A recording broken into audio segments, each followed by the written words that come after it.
Ժողովուրդ ջան, ես ճանաչել եմ բարձր տեխնոլոգիայի նախարարներ շատերին, մեր նախագահային բանի վատ մարդիկ չեն, ոչ մի դեպքում,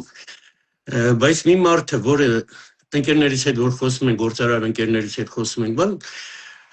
ասում Մխիթար Հայրապետյանը չի քնում գիշերները, ինքը ոնց է 24 ժամ օրական աշխատում։ Ու մեր ռազմաարդյունաբերությունը ու բարձր տեխնոլոգիաները հիմա որ համեմատ նրան հասան երկինք, դա ձեր մեծ աշխատանքն է։ Ես իհարկե շատ եմ հարգում եւ մեր նախագահային, եւ Չոբանյանին, եւ Մեհրաբյանին, Արտյոմին եւ այլը, բայց դուք մի քիչ ավելի ժոստի մարդ եք ու ձեր մոտ ամեն ինչը մի քիչ ավելի բանով է ստացվում։ Ես ձեզ շատ շնորհակալ եմ դրա համար ու սկսենք մեր զրույցը։ Շնորհակալ եմ ջերմ խոսքերի համար, հաշվի առնելով, որ 20 րոպեից ճիշտ եմ հիշում, 9-ին մեծ բանավեճը պիտի սկսի հանրայինի եթերում, մի անգամից անցնենք բովանդակային թեմաներին, բայց նորից շատ շնորհակալ եմ,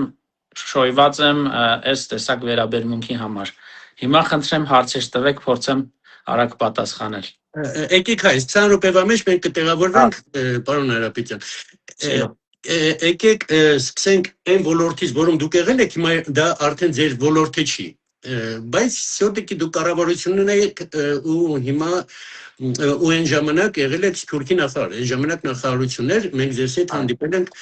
այն ժամանակ։ Մի հատ հարցս մի րոպե գտևի, բայց հարցն եմ, ուրեմն նայեք, Некто Адольф Ալոիզովիչ по фамилии Гитлер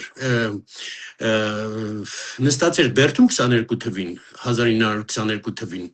ու գրեց գիրք Mein Kampf, Moя борьба։ Ունդեղ ինքը պարզ գրել էր, որ ինքը եթե գա կառավարությանը, ինքը գնդակարարելու է ասեղ կոմունիստներին։ 33 թվին, որ եղավ ընտրություններ Գերմանիայում, ինքը հակառակորդի հետ հավաքել էր նույն ձայները 37%, կոմունիստները հավաքել էին 11%, կոմունիստները իմանալով, որ իրաց գնդակարարելու են, տենց էլ եղավ իմիջիայլոց, այդ 11%-ը տվեցին Հիտլերին, ինքը հաղթեց։ Գիտեք ինչի, Մոսկվայից զանգ եկավ, кто меня финансирует, тот меня и танцует։ Հիմա ճիշտ չի լինի, եթե Հայաստանը Սփյուռքին մշակույթի կենտրոններին, բաներին ֆինանսավորի, որ Հայաստանը կարողանա դիկտավать условия, ոչ թե Սփյուռքը Հայաստանին պահի։ Կարծում եմ լավագույնս այդ հարցին կպատասխանի Սփյուռքի գործերի գլխավոր հանձնակատար Զարե Սինանյանը, վստահ եմ, որ ունեք առիթ իր հետ կապի մեջ եք, ծանոթ եք, եթե ոչ, ես միջնորդեմ մեծագույն սիրով, որ ինքն էլ ձեզ հետ եւ ձեր սիրելի լսարանի հետ շփվի հենց բուն Սփյուռքի թեմաներով, բայց եթե շատ կարճ ասեմ, որ շատ վաղուց ինձնից էլ առաջ դեռևս Հրանուշ Հակոբյանի պաշտոնավարման ժամանակներից մի շարք ծրագրեր Հայաստանի Հանրապետության կառավարությունը այն ժամանակ Սփյուռքի նախարարության խողովակով իրականացրել է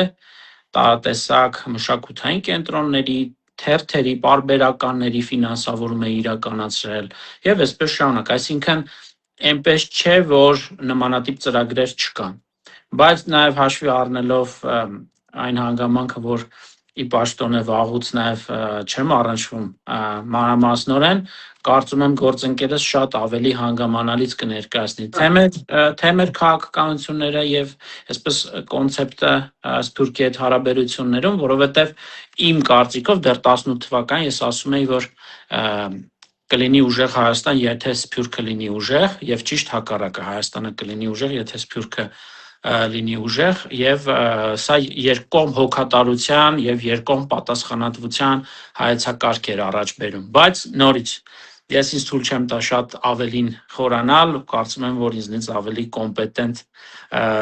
մարդիկ կան կառավարությունում այս թեմայով առավել հետաքրքիր բովանդակային թեմաներով ձեզ հետ կիսվելու։ Я очень ценю ваше чувство такта, просто надо было спросить. Հիմա եկեք խոսենք մեր բարձր տեխնոլոգիաներից, ես տեսա ինչ եկավ Հայաստան մտավ, Ինչա կառուցվել, ինչա կառուցվում, ինչա պատրաստում կառուցվել։ Պարոն Հարապետյան, մենք ձեզ հետ զրուցել ենք, դուք ասեցիք Գորջան, մենք մի ամիս հետո կխոսենք, որ ես չասեմ ինչ ենք պատրաստում անել, ինչ ենք արել արդեն, դե ավելի հեշտ կլինի խոսել։ Եթե կարելի է, բայց բարձր տեխնոլոգիաները շատ լայն հասկացություն են։ Իհարկե։ Ձեզ կոնկրետ որ ուղղությունն է հետաքրքիր, ըստ էության խոսենք։ Պաշտպանական արդյունաբերությունից մինչև արհեստական բանականություն, մինչև կիսահաղորդչային ինդուստրիա, մինչև տիեզերք։ Բոլորը 15 րոպեում ի ուրախություն մեզ եւ մեր պետության հնարավոր չի հասցնել, որովհետեւ մի բանա գորամատունին ասում, մի բանա դուք եք ասում։ Դե եկեք արագ գնանք փորձենք որքանով որ դա հնարավոր կլինի կարճ ժամանակահատվածում պաշտպանական արդյունաբերության կամ ռազմական արդյունաբերության ոլորտում իհարկե գիտեք ունենք լուրջ առաջընթաց չեմ ուզում այլ բառերով այսպես նկարագրել որովհետև նաև շատ կարևոր է որ չընկնենք մենք էյֆորիայի մեջ եւ չկտրվենք իրականությունից, որովհետև ոլորտը ընդամենը մի քանի տարեկան է 4, 5, 6 տարեկան է։ Տեսեք, մենք ունենք ընկերություններ այնպիսիք ինչպիսին Դավառոն է կամ այլ ընկերություններ, որոնք գրանցված են եղել դեռևս 2007-8-9 թվականներից, բայց 2007-8-9 թվականներից մինչև 20 թվականը, 21 թվականը նմանատիպ ընկերություններ ունեցել են միայն մեկ աշխատող եւ ըստ էության մենք չենք կարող հաշվել, որ նմանատիպ ընկերությունները գոյություն են ունեցել, որովհետեւ որպես այդպիսին գործունեություն չեն ծավալ։ Այսինքն այն ինչ մեզ հետ տեղի ունենում այս ոլորտում հիմնականում 2021-22 թվականից հետո կարող ենք առանձնացնել եւ սրա կոնկրետ դրսևորումը թվերի մեջ է։ Այսինքն 18-19 թվականներին մենք ունեինք ընդհանուր ոլորտում 9 միլիարդ դրամի շրջանառություն, այսօր 70 միլիարդ եւ այն դինամիկ աճում է։ Ինչու կամ ինչպես ստացվեց։ Ըստ էության սա մի մեկ թույլ տվեք ասել ռազմավարական որոշման արդյունք է։ Երբ Հայաստանի Հանրապետության կառավարությունը պարզապես ուղղակի որոշեց, որ պիտի ունենա ռազմական արդյունաբերություն։ Ինչու մենք եկանք այդ համոզման, մի շարք հանգամանքներից ելնելով օրինակ պատերազմի ժամանակ ինքնաբավության խնդիր կար, դրան հաջորդող ժամանակահատվածում կային մի շարք լոգիստիկ խնդիրներ, այդտեղ ի հայտ եկավ զենքերի կամ ռազմատեխնիկական գնումների դիվերսիֆիկացիայի խնդիր եւ այսպես շարունակ եւ կառավարությունը հասկացավ, որ Հայաստանի ներսում պիտի փնտրես մի շարք հարցերի լուծման բանալին եւ նաեւ կառավարությունը նման որոշում կայացրեց հասկանալով որ ունի ներուժ ի ուրախություն մեզ բոլորիս ունի գիտական, գիտատեխնիկական, ինժեներական լրջագույն ներուժ Գայլուց ասեմ որ ստացվեց Այո եւ սա իհարկե չի նշանակում որ Հայաստանը արտադրելու է ամեն բան սա չի նշանակում որ Հայաստանը նման ամբիցիա պիտի ունենա Սա նշանակում է, որ կլինեն ուղղություններ, որտեղ Հայաստանը պիտի ձգտի գերազանցության։ Դրանք կլինեն ռազմամթերքի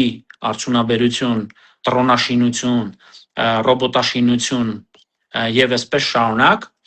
Իհարկե ժամանակը ցույց կտա, որովհետեւ նաեւ տեխնոլոգիաներն են շատ արագ փոխվում, բայց իհարկե այս պահին ըստ էության ձևավորվում է որոշակի պատկեր, թե Հայաստանը պաշտպանական արդյունաբերության համաշխարհային քարտեզի վրա որ տարածքը կարող է գրավել։ Հիմա հիմնարար որոշումը դա եռամյա պայմանագրերն էին, երբ կառավարությունը գնաց լրջագույն համարձակ մի որոշման, ըստ էության, ինչպես նշեցի, գրեթե չունենալով ինդուստրիա ոլորտ ինչու եմ ասում գրեթե որպեսզի նաև չնսեմացնեմ մի քանի խմբերի, որոնք դեռևս ապրիլյան պատերազմից հետո սկսեցին ակտիվորեն որոշակի լուծումներ առաջարկել բանակին ինքս եմ տեսել Սա շատ կարևոր է եւ ես ուզում եմ անընդհատ մենք մեր մտքում ունենանք որ եղել են այդպիսի մարդիկ եւ պիտի արժանին իրենց մատուցել բայց որպես այդպիսին ոլորտ որպես առանձին տնտեսության սեգմենտ բնականաբար այս ամենը ընդամենը 4-5 տարիների մասին է եւ 172 միլիարդ դրամի երամյա ծրագիր առաջարկվեց կառավարության կողմից, կրկնում եմ, շատ ռիսկային ու շատ համարձակ։ Բայց հաշվի առնելով մեր այսօրվա ժամանակային սղությունը, թռիչք կատարենք մեր օրեր։ Մենք այսօր ամփոփում ենք նաև Rise Expo-ի շրջանակում ենք ամփոփում առաջին ծրագիրը եւ մենք հայտարարում ենք, որ այն հաջողված էր։ Արդարացված էր կառավարության այդ որոշումը մեր հարկատուների գումարները կենտրոնացնելով պետական բյուջեում եւ ներդրում կատարելով տնտեսության այս ճյուղի մեջ։ Մենք ունենք արդեն ռազմարտունաբերության ոլորտ։ Այն դեռ նոր է սկսում իր ճանապարհը, իր ուղին, չի կարելի մեծամտանալ, չի կարելի կտրվել իրականությունից, որովհետեւ մենք դեռևս համաշխարհային կարևորագույն եւ խոշորագույն խաղացողներից շատ հետ ենք։ Բայց զուսպ համբերատար աշխատենք, ակտիվացնենք մեր շփումները եւ թիրախային աշխատենք նաեւ մեր ռազմավարական, այդ թվում եւ նոր գործընկերների հետ, միջազգային գործընկերների հետ։ Գիտեք, վերջերս օրինակ առաջին անգամ գնում կատարվեց Միացյալ Նահանգներից Vibat ուրեմն տեսակի Shield AI ընկերության դրոնները աշխարհում յուրահատուկ իրենց տեսակով հետախուզական դրոններ եւ մենք նույն ընկերության հետ նաեւ քննարկում ենք համատեղ տեխնոլոգիաներ մշակելու, մշակումներ իրականացնելու։ Վերջերս նախագահ Մակրոնի այցի շրջանակում ես անձնապես ստորագրեցի, պատիվ ունեցա ստորագրելու փոխհմբռնման հուշագիր Ֆրանսիայի գործընկերների հետ համատեղ ռազմական տեխնիկա արտադրելու վերաբերյալ։ Սա նշանակում է, որ մենք մեր ռազմարտունաբերողներին մի մեծ նոր դաշտ ենք ստեղծում, նոր գիտելիք ներմուծելու Հայաստան եւ չպարփակվելու մեր սեփական գիտելիքների մեջ, որովհետեւ այդ գիտելիքները սահմանափակ են։ Ես 3 ֆորումի ընթացքում Rise-ում հայտարարեցի, որ մենք շատ մեծ ձեռքբերումներ ունենք եւ անգամ արտահանում ենք իրականացրել այս ընթացքում վերջին 1 ամսվա ընթացքում 2 երկիր, բայց որևէ պարագայում չպիտի թույլատնի մեր ընկերությունների զգոնությունը ու մղի նրան, թե մենք արդեն ամեն բան գիտենք։ Բացի այդ, մենք նաև պաշտպանության նախարարության գործընկերների հետ իդեպ ասենք, որ մենք նմանատիպ հաջողությունները ես պետք է խոստովանեմ, որ ոլորտում գրանցված է նաև պաշտպանության նախարարի, գլխավոր շտաբի պետի եւ իրենց թիմի ռազմական հայրենական արտադրանքի նկատմամբ եւ արդյունաբերության տեղական արդյունաբերության նկատմամբ բոլորովին այլ տեսակի վերաբերմունքով ինչ քան մենք նախկինում ունեցել ենք։ Ես պետք է ասեմ, որ պաշտպանության նախարարը եւ իրենց թիմը իրենք ամբողջությամբ սատարում են մեր ռազմարտունաբերողներին եւ այն ինչ եւ կիսում են մեր այն հայեցակարգային մոտեցումը, որ այն ինչ հնարավոր է արտադրել Հայաստանի ներսում, չպիտի գնվի դրսից։ Սա հստակ մոտեցում է։ Բացի այդ, հիմա մենք նոր խոսակցության դաշտ ունենք, անգամ դրսից հնարավոր այնպիսի տեխնոլոգիաներ, որոնք Հայաստանում դեռևս հնարավոր չէ մշակել եւ արտադրել, այդ պարագայում անգամ նման դեպքերում գնումների պարագայում լոկալիզացիայի խնդիրներ դնենք։ Այսինքն դրսի ընկերությունները, որտեղից մենք գնումներ ենք կատարում, նրանց եւ մեր հայրենական արտադրողների միջև կամուրջներ ստեղծենք, որպեսզի կարողանանք մի շարք զինատեսակներ լոկալիզացնել, տեղայնացնել եւ ինչ որ մասը արտադրել պարտադիր Հայաստանի Հանրապետության ներսում։ Սա նշանակում է տեխնոլոգիայի տրանսֆեր, որը ամենակարևորն է, ամենաանգին բանն է այս ողջ պատմության մեջ։ Այսինքն մենք գնումներ կատարելիս նաև պիտի դիտարկենք հնարավորություն տվյալ տեխնոլոգիայի տրանսֆերը ներմուծումը դեպի Հայաստան, որպեսզի մեր գիտնականները, մեր ինժեներները, մեր հետազոտողները, ռազմաչափաբերական մեր ընկերությունները հասանելիություն ստանան այդ օրինակ տեխնոլոգիաների։ Հարստական բանականության մասին գուցե այլ առիթով կհասցնենք խոսել, գիտեք, որ օրինակ վերջերս կրկին օգոստոսի 8-ին 25 թվականի ստորագրվեցին փաստաթղթեր Միացյալ Նահանգների հետ, որ հիմնարար կամ հեղափոխական քայլ էր մեր երկու երկրների հարաբերություններում հենց տեխնոլոգիաների ոլորտում։ Դա առաջին անգամ հնարավորություն տվեց հասանելի դարձնել աշխարհի ամենաառաջադեմ տեխնոլոգիաներին NVIDIA-ի Blackwell տեսակի չիպերին, որոնք այս պահի դրությամբ շուկայում առկա ամենաառաջատարն են նմանը չունեցող։ Եվ այսուհետ մենք կարող ենք պարտորեն ասել, որ Հայաստանի Հանրապետության նմանատիպ չիպերով ձևավորված սերվերային սարքավորումներով հագեցած, այսինքն սուպեր համակարգչով հագեցած արհեստական բանականության գործարաններ են ունենալու։ Նույնը պիտի տեղի ունենա ռազմարդյունաբերության հետ։ Մենք պիտի հասանելիություն ստանանք նմանատիպ տեխնոլոգիաների, պիտի անընդհատ ու անդադար սովորենք, հարցեր տանք մեր ռազմարդյունաբերողները մեզ հետ միասին պիտի փորձեն հասանելիություն ունենան նմանատիպ գիտելիքների եւ նոր մակարդակի վրա բարձրանանք։ Այն դրոնները, որ մենք ունենք աշխարհի շատ երկրներում, օրինակ արհեստական բանականության լուծումներով մի շարք տեսակներ շատ հետաքրքիր են։ Բայց սա նշանակում է, որ կան որոշ տեղեր, որտեղ մենք ունեցել ենք հաջողություններ, բայց սա պիտի զարգացնենք։ Եվ սրա համար այս հաջողությունները տեսնելով եւ հողեղեն զգալով այդ ամենը, կառավարությունը մեկ այլ շատ կարևոր ռազմավարական որոշում կայացրեց առաջիկա տարիների համար շարունակել երկարաժամկետ ուրեմն գնումների այս գեղեցիկ ու ռազմավարական ուրեմն նշանակություն ունեցող մշակույթը եւ եւս 190 միլիարդ դրամ արդեն իսկ առանձնացվել է կրկին հայրենական արտադրողներին պատվիրակելու այդ գումարը ներդրում է ուղիղ ներդրում է եւ արդյունաբերության զարգացման մեջ եւ տեխնոլոգիական զարգացման մեջ եւ բնականաբար գիտության զարգացման մեջ Պարոն Հարապետյան, սենց հարց, ուրեմն քանի որ գործարաններ են կառուցվում են պոլուպրավատիկովի ռազմարդյունաբերության գործարաններն են զարգանում եւ այլն, то есть մենք ստեղծում ենք աշխատատեղեր, որը ոչ թե գաճ-քսողական վուլկանիզացիա ագրիշկաբան, այ ամենայն հարգանքով գաճ-քսողների նկատմամբ։ Այո, իհարկե, բայց մենք հիմա գործարանից գնում է Զակասկ ինստիտուտը որ իրանք այդ սպեցիալիստներին մեծացնեն բարձր աշխատավարձով, իրանք որ հետո աշխատելու են ապահովված լինելու ամբողջ կյանքում։ Մոտարապես ինչ քանակի աշխատող է պատրաստվում այնտեղ բանանի։ Այս պահի դրությամբ դուք նորից ուզում եմ շատ ընդհանրական ես կդժվարանամ ասեմ։ Դուք հիմա նկատի ունեք արհեստական բանականության տվյալային կենտրոնների կամ ԱԲ գործարանների մասին։ Բոլոր ոլորտի մասին խոսում, բարձր տեխնոլոգիայի, թե ռազմարդյունաբերությունն է, թե օրինակ, եթե տեսեք, նախ վաղը մենք էքսկլյուզիվ բան եմ ասում, ցես երևի, վաղը մենք Հրազդանում մի շատ կարևոր իրադարձության ենք մասնակից լինելու, հենց արհեստական բանականության տվյալային կենտրոնի հետ կապված, ակնկալում եմ, որ նաև ձեր լսանը հետևի, ակտիվորեն հետևի, լավ նորություններ ենք ունենալու, օրինակ Firebird ընկերությունը առաջին փուլի իրականացման ընթացքում 100 աշխատատեղ կունենա Հրազդանում, երկրորդ փուլով արդեն 1000, բայց նմանատիպ գործարաններում տեսեք 1000 աշխատատեղը չափազանց կարևոր է, բայց նմանատիպ 5 միլիարդի հասնող ներդրումային ծրագրերի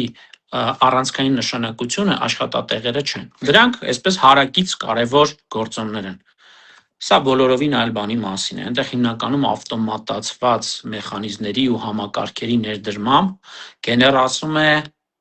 այսպես անպային ծառայություններ արհեստական բանականության լուծումներով,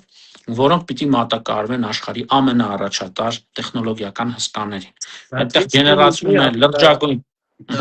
люди, которые սովորել են, соответственно, нужен высокий интеллект.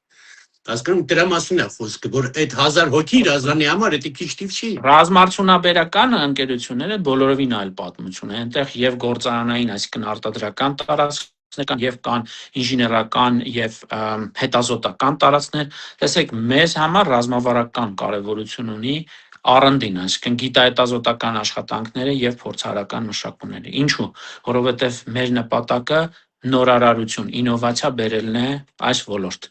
Եթե չկա ինովացիա, եթե չկա նորարարություն, չկա նաև զարգացում։ Սա մեզ համար կենսական կարևորություն ունի եւ սրա համար մենք նաև առանձին ծրագրեր, առանձնահատուկ ծրագրեր ունենք ռազմարդյունաբերողների համար։ Մենք ամեն օր անդադար խրախուսում ենք, որպեսզի նոր գիտելիք ստեղծվի եւ այդ գիտելիքը բերվի դեպի պաշտպանական արդյունաբերության ոլորտ։ Առաջընթացի կամ թռիչքաձև զարգացման նախապայմանը Այսինքն այս իմաստով կրկին պիտի տարանջատենք, այսինքն գործարանային արտադրական տարածքներում աշխատողներ համապատասխան մասնագիտություններով, ռազմամթերքի վրա տարբեր մասնագետներ, քիմիկոսներ, ֆիզիկոսներ, այսինքն մենք նաև պիտի ասեմ, որ առաջին անգամ այս որոշմամբ ստեղծել ենք ինդուստրիալ պահանջարկ գիտնականի համար։ Սա շատ կարևոր է։ Իհարկե լավ կհիշեք, որ դա Հայաստանի պատմության համար կամ մեր ժողովրդի պատմության համար նորություն չէ, դեռևս խորհրդային տարիներին հենց մի շարք ինդուստրիալ ուղղություններով պահանջարկ ձևավորվում էր գիտնականների կամ հետազոտողների համար։ Բայց վերջին տասնամյակների ընթացքում ցավոք սրտի այդտեղ դադար եղավ։ Եվ սա նշանակում է, որ սա նոր էջ է բացվում նաև գիտության զարգացման համար։ Սա ուղիղ ներդրում է նաև գիտության զարգացման մեջ։ Ու առաջի անգամ Հայաստանի գիտնականները աշխատում են Հայաստանի համար, ոչ թե սովետական միության համար, կամ են մեկի համար, կամ են առաջի անգամ, ու իրանք իմեյլ զակազ работать գործարանները իրան զակազ են տալի, դա շատ կարևոր է։ Պարոն նախարար, եթե թույլ տաք, ես ասեմ Գյորգ ջան, այս ամեն ինչը որ լսում եք, դուք հասկանում եք, եթե մենք ամսի 16-ին, ամսի 7-ին ճիշտ ընտրություն չանենք, այս ամեն ինչից, ինչը լսում եք հիմա, հիանում եք, այս ամեն ինչից զրկվելու եք, չի լինելու։ Սա է մեր ընտրությունը։ Այո, հիմա եկել են տեխնարի, սպեցիալիստի, որ աշխատում են։ Դուք լսում եք ինչ է կատարվում Հայաստանում։ Էլ եմ կրկնում, մի բանա որ գորը ասի, մյուս բանա որ նախարարն ասում, լսեք, ամսի 7-ին ճիշտ ընտրություն արեք։ Շարունակեք, պարոն։ Ինչ է հետաքրքրում ձեզ, ասեք։ Տեսեք, ես իդեպ այս ցուցահանդեսի հետ կապված ափսոսում եմ, որ չկարողացաք ֆիզիկապես ներկա գտնվել։ Ցուցահանդեսը նաև շատ կարևոր էր նրանով, որ վերջին 2 օրերի ընթացքում բոլոր ռազմարտությունաբերողները, դրանք ավելի քան 3 տասնյակ ընկերություններ ներկայացված էին մարզահամերգային համալիրում կայացած միջոցառմանը, բոլորը իրապես իրար ճանաչել։ Բոլորը գիտեն, որ կան նմանատիպ ընկերություններ, իրենց այս կամ այն արտադրանքներով, բայց մենք այս ցուցահանդեսը նաև կազմակերպեցինք ոչ միայն մեր պրոդուկտները արդեն բացելու եւ հանրայնացնելու, որպեսզի նաև միջազգային շուկաներում ունենանք, գտնենք նոր պոտենցիալ գնորդներ ու մատակարարումներ անենք, որովհետեւ այս էջը արդեն իսկ մայիսից բացված է։ Ոչ միայն սա հաշվետվություն էր, թե ինչպես է 172 միլիարդ դրամը ներդրվել եւ շատ կոնկրետ տեսանելի ինչ արդյունքներ են գրանցել, այլև ներքին այսպես նոր հարաբերությունների մշակույթը ձևավորել։ Մեր աչքի առաջ այս 2 օրերին մի շարք ընկերություններ այսպես հատուկ հատկացված հատվածներում էքսպոյի փորձում էին հասկանալ, թե ինչպես կարող են այս կամ այն իրենց լուծումները ինտեգրել մեկ-մեկու հետ։ Գիտեք, ինտեգրված լուծումները եւ բանը ներողություն ձեզ ընդհատեմ։ Այն ժամանակ, որ մենք սկսեցինք զբաղվել այդ հարցերով, ես ուր ասել էլի գենշտաբով, պաշտպանության նախարարություն, համարյա չկա ռազմավարությունաբերության դիրեկտոր, որին ես չճանաչեմ։ Մենք իրար չէինք ճանաչում, մենք իրար էինք ման գալիս։ Իսկ հիմա ձեր ասածը արդեն մարդիկ իրար ճանաչում են, որովհետև кто-то управляет этим, кто-то их знакомит, իրար հետ կապում են իրար, բան են անում, չէ՞։ Ռայնսմետալը մի անգամ չէ Ռայնսմետալ։ Առաջի քայլերից է սկսել, իրար ճանաչել են, իրար հետ բան են արել, չէ՞ որ հասել է ինչ-որ բանի։ Ես նաև ասեմ, որ անցնող տարվա 25 թվականի ընթացքում եւ 26-ի սկզբին մենք նաև մի քանի երկրների հետ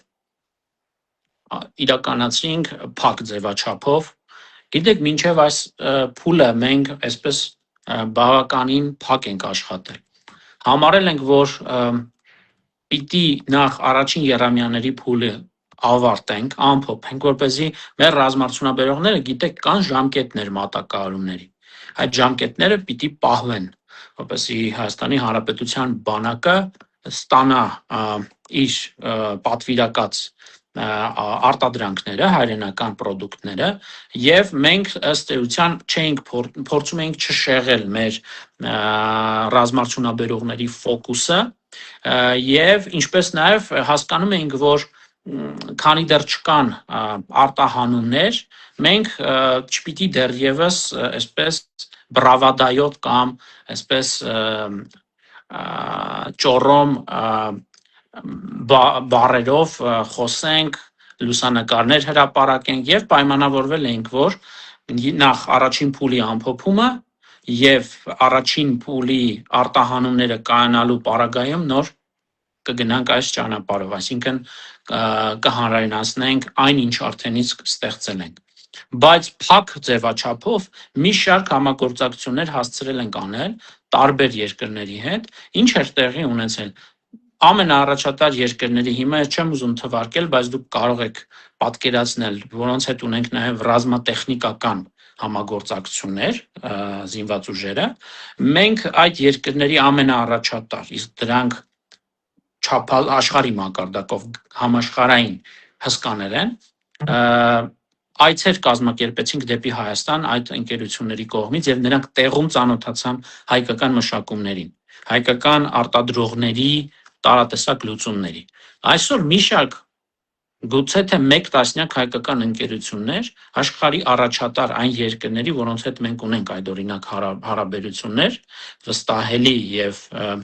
բարձր քաղաքական մակարդակով հարաբերություններ, ամենօրյա ռեժիմով աշխատում են, որպեսզի նաև համատեղ օրինակ R&D համատեղ ծրագրերի վրա են աշխատում։ Այսինքն երկու կողմերի թիմեր համատեղում են իրենց ջանքերը եւ ստանում են պրոդուկտներ։ Սա շատ բան փոխեց նաև աշխարհի հետ հարաբերվելու մեր ռազմարտունաբերողներին։ Սա բերեց նոր մտածողություն, նոր մտահորիզոն ձևավորեց մեր ռազմարտունաբերողների համար, որովհետև անգամ բարևելիս Սիլիկոնյան հովտում կար հատուկ ձև, այս տեխնոլոգիական ոլորտում, եւ յուրաքանչյուրը ունի իր յուրահատկությունը։ Այս օրինակ շփումներության կոմիտեի դեպ նախագահ Արամ Ջիվանյանի անձնական առաջնորդությամբ նմանատիպ շփումները ստեղծվեցին մեր ռազմարտունաբերողների եւ մեր միջազգային գործընկերների հետ։ Մեր աչքի առաջ մենք ամեն օր նկատում էինք, թե ինչպես է փոփոխվում այդ մշակույթը, աշխարհի հետ հարաբերվելու, խոսելու, տեխնոլոգիաների տրանսֆերի մասին քննարկումներ մեկնարկելու եւ այսպես շարունակ, որովհետեւ տեսեք, պատերազմից հետո ձևավորվեց մի իրավիճակ, երբ մեր սիրելի ռազմարտունաբերողները պարզապես փորձում էին ինչ-որ կերպ օգնել բանակին։ Բայց հուզական հիմնականում դա ձևավորված էր հուզական հենքի վրա։ Մենք առաջարկեցինք լրջացնել այս ամենը։ Մենք առաջարկեցինք լրջանալ եւ դա հիմք կհանդիսանար, որպեսզի պրոֆեսիոնալ կերպով ոլորտը, ինդուստրիան կայանար, հասունանար։ Աչքովս եմ տեսել, այո, դա տենց էլ կա։ Եվ սա նշանակում էր, որ մեր ընկերությունները բոլորի համար մենք ֆիքսեցինք, որ բոլորը սիրում են Հայաստանը, բոլորը ուզում են հավելյալ նոր արժեք ստեղծել մեր պաշտպանունակության համակարգի համար, սա ապրիորի ֆիքսում ենք, բայց շարունակում ենք այս խոսակցությունը, որովհետև յուրաքանչյուրը պիտի բիզնես մտածողությամբ մոտենար սրան։ Որովհետև եթե բիզնես մտածողություն չլիներ եւ մեր ընկերությունները հավերժ ակնկալեին, որ պիտի պաշտպանության նախարարությունից գնումներ կատարեն, իսկ դրանք ժամանակի ընթացքում դառնում են, կներեք, բայց ոչ ակտուալ։ Այո։ Հասկանում եք, այսինքն պաշտպանության նախարարությունը չի կարող աշխատել հանուն արդյունաբերության զարգացման։ Պաշտպանության նախարարության մի կարևորագույն եւ հիմնական առաքելությունը դա երկրի անվտանգության պատշաճ ապահովումն է։ No, кроме того, он заказчик պաշտպանության նախարարության։ Այո, բայց որպեսզի ոլորտը կայանա, նոր պատվիրատուներ են հարկավոր։ Պիտի մենք համատեղ ձևավորեինք այլընտրանքային պատվիրատուներ, իսկ այդ պարագայում բնականաբար դա նշանակում էր նաև արտահանում։ Ինչ պիտի տեղի ունենա։ Պիտի մեր ընկերությունները միջազգային շուկաների համար նաև մրցունակ պրոդուկտներ ստեղծեն ու արտահանեն, գեներացվի փող, այդ փողը պիտի գա Հայաստան։ Ուարեցին է։ Եվ այդ փողը միայն հարկերը չեն, մեզ այս պարագայում անկեղծ պիտի ասեմ, առաջնային trigger-ը այդտեղ հարկեր ձևավորելը չեն, բայց իհարկե դրա տնտեսական էֆեկտները չափազանց կարևոր են։ Առաջնայինը, որ այդ գումարները գալիս են, դրանց մեծ մասը նորից ներդրվում է տեխնոլոգիաների եւ նորարարությունների մեջ։ Ձևավորվում են նոր կարողունակություններ, նոր կոմպետենցիաներ։ Դրա արդյունքում նոր գիտելիք է ստեղծվում եւ նոր պրոդուկտներ։ Իսկ այդ պրոդուկտները արդեն զգալիորեն տարբերվում են սկզբնական փուլում ձևավորված կամ մշակված արտադրված պրոդուկտներից։ Դրանք արդեն աշխարհի հետ համահունչ են։ Այս շղթան, այս ցիկլը այսպես է աշխատում։ Եվ մեր ռազմարտությունաբերողները ի ուրախություն մեզ բոլորից հասկացան, որ դա ճիշտ ճանապարհ է։ Այսինքն այլևս հուզական տեքստերը դրանք մեր սրտում մեր մտքում կան, դրանք երբեք չեն վերանալու բարեբախտաբար, բայց նաև պիտի իրենք լրջանան, պիտի էլ ավելի կայանան եւ սրան նայեն որպես տնտեսական նաև լրջագույն գործունեություն, որովհետեւ մենք խոսեցինք գիտության մասին, բայց ես պիտի ասեմ, որ մեծ պոտենցիալ կա ռազմարտությունաբերության ոլորտը դարձնել տնտեսության կարևորագույն սեգմենտներից մեկը։ Այս պահին ես չեմ կարող նման պնդում անել, բայց ես կարող եմ ասել, որ կա դրա համար անհրաժեշտ բոլոր պայմանները առկա են։ Մենք պարզապես պիտի համբերատար այս ճանապարհը անցնենք։ Մենք չպիտի կտրվենք իրականությունից, ինչպես ասացի, մենք պիտի քայլ առ քայլ շարժվենք այս ճանապարհով ու աշխարհի ամենաբարձր ստանդարտներին համարժեք համապատասխան մի քանի ուղղություններով պրոդուկտները արտադրենք եւ մատակարարենք աշխարհի։ Դա ուզում ասի, պարոն նախարար, նայեք, ամեն ինչը սիստեմական պետք է լինի, մի ոլորտ չի կարա լինի, ռազմարտությունաբերություն առանց այն ոլորտների չի կարա լինի։ Ամեն ինչը իր հետ է։ Ուրեմն մի քանի օր առաջ նստացեինք գերմանացիների, շվեյցարացիների հետ ու իսպանացիների հետ։ Ասում են իսպանացի, գերմանացի, շվեյցարացի ասում են Nvidia-ն մեր մոտ չկա, այմար ձեր մոտ ո՞նց է, դու ո՞նց եք աշխարհի 5 երկրի մտնելու այդ բաներով։ Կա Nvidia-ն կա իրենց մոտ, բայց կարող եմ ասել, որ նույն Գերմանիայում մենք այստեղ երբ խոսում ենք արհեստական բանականության հաշվողական ռեսուրսների մասին,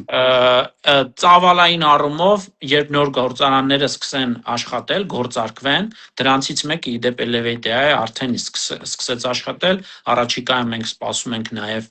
Firebird-ի գործարկմանը, այդ իմաստով աշխարհում մենք ձեր նշած երկրներից իհարկե ավելի առաջ կլինենք։ Ուզում եմ ասել իրենց անուններով կոչենք, այնպես չէ, որ Գերմանիայի նման երկիրը հասանելիություն չունի, բայց ի ուրախություն մեզ, հաշվի առնելով 25 թվականի օգոստոսի 8-յան իրադարձությունները եւ մեր ռեակցիան դրան, որովհետեւ տեսեք, շատ կարեւոր է, որ ռազմավարական անգամ կոչվող փաստաթուղթը չմնա որպես դեկլարատիվ փաստաթուղթ։ Այդպիսի փաստաթղթեր մեր կյանքում, բոլորի կյանքում են լինում, բոլոր երկրներում։ Մեր ռեակցիան եւ մասնավոր հատվածի ռեակցիան, այսինքն շատ կարեւոր է պետություն մասնավոր, ՀՀ կառավարությունը եւ Firebird-ի թիմը շատ արագ կարողացան դրան ռեակցիա տալ։ Օրերի ընթացքում եւ կապիտալիզացնել։ Այսինքն այս իմաստով նաեւ հաշվի առնելով էներգետիկ կարողությունները, որոնք առկա են Հայաստանի Հանրապետությունում, մենք ունեցանք հնարավորություն համոզելու, հիմնավորելու Միացյալ Նահանգների մեր գործընկերներին, որ Հայաստանի Հանրապետությունը կարող է ունի ամբողջ բավարար ռեսուրսները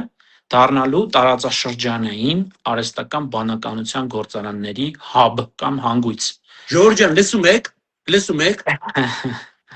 Այսինքն մենք Հայաստանը 5-յակի մեջ է մտնելու աշխարհի։ Արձանագրենք, որ կան մի քանի գուցե թե տասնյակ երկրներ, որոնք հասանելիություն ունեն, կարող են Միացյալ Նահանգներից լիցենզիա ակնկալել,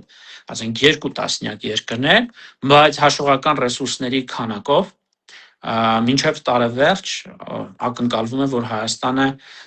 առնվազն լավագույն աշխարհի տասնյակում կլինի։ Մեր գործընկերները Firebird-ի ասում են հնգյակում, ես ավելի համեստ եմ միշտ, ինչպես նկատած կլինեք, տասնյակներ։ Ասում եմ, մեր ժողովուրդը կգնահատի նաև այն, որ մենք տասնյակում հայտնվենք։ Իհարկե։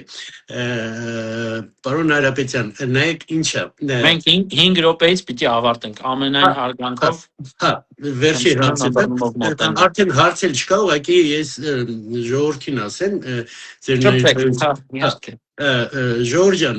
տեսնում եք ինչա կատարվում, ինչ ծավալներ են, ինչա պատրաստում Հայաստանում, ինչա բան լինում եւ այլ եւ։ То есть մենք оказывается մենք կարայինք տենց լինեինք։ Ու հիմա դառնում ենք։ Խանգարողները շատ են, ես հիմա քանի որ պարոն Հարապետյան նախարարը ինքը պետք է պոլիտիչնից դիրջայ չի կարա բաներ ասի, բայց մենք գիտենք շատ լավ որ խանգարողով, բայց մենք անում ենք, մենք հասնում ենք դրան։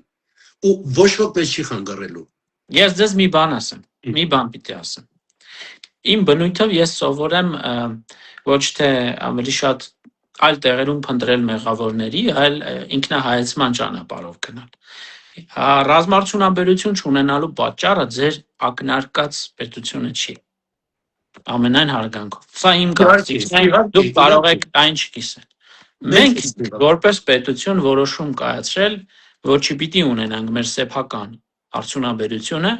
եւ մենք ենք ինքներս որոշում կայացրել, որ պիտի ինքներս մեզ կախվածության մեջ դնենք մեկ կողմից։ Ով ինչ ասի, չհավատակ։ Ես մի հատ գեներալի մոտ եմ մտել։ Ուղղակի այլ ձեր ասած գեներալները կամ որոշ պաշտոնյաներ գուցե թե ունեցել են որոշակի անձնական շահագրգռվածություն։ Դուք եք էֆիրում անունը չեմ տալիս, потому что политարետ։ Հետո դուք արդեն առանցից։ Ես գեներալի մոտ եմ մտնում, բանը ցույց ենք տալիս, մեր բանը 400 լիստ դակլադ ենք դնում, ինչ ենք անելու եւ այլ եւ։ Ասում եմ 2006 թվականից ես բիսպիլոտնիկով եմ զբաղվում։ Ասում եմ դրա համար մի հատ չունենք ու համեմատենք N ու S։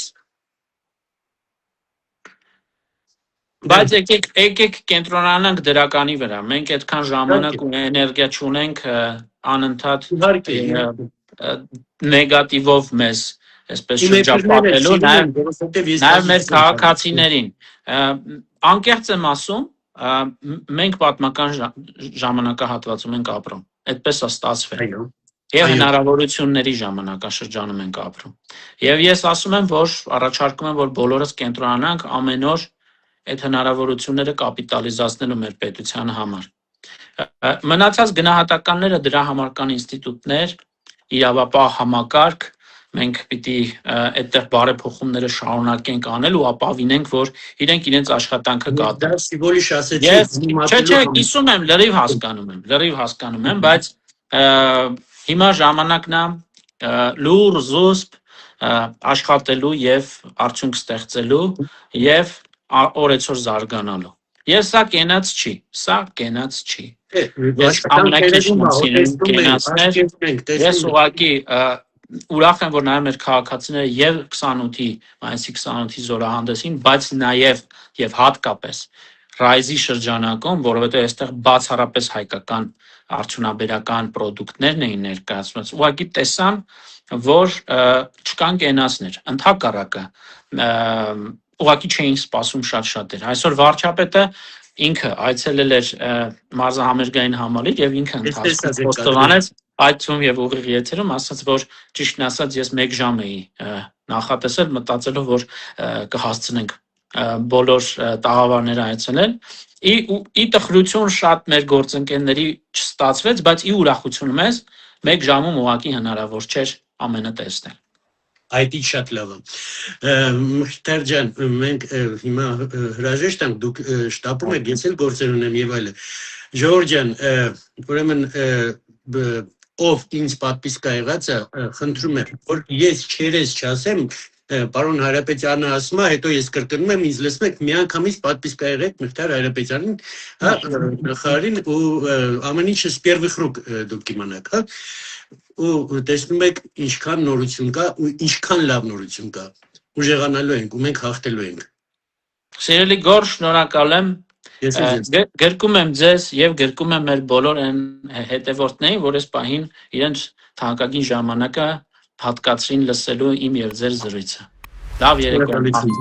Ձեզ էլ։ Ստեսություն։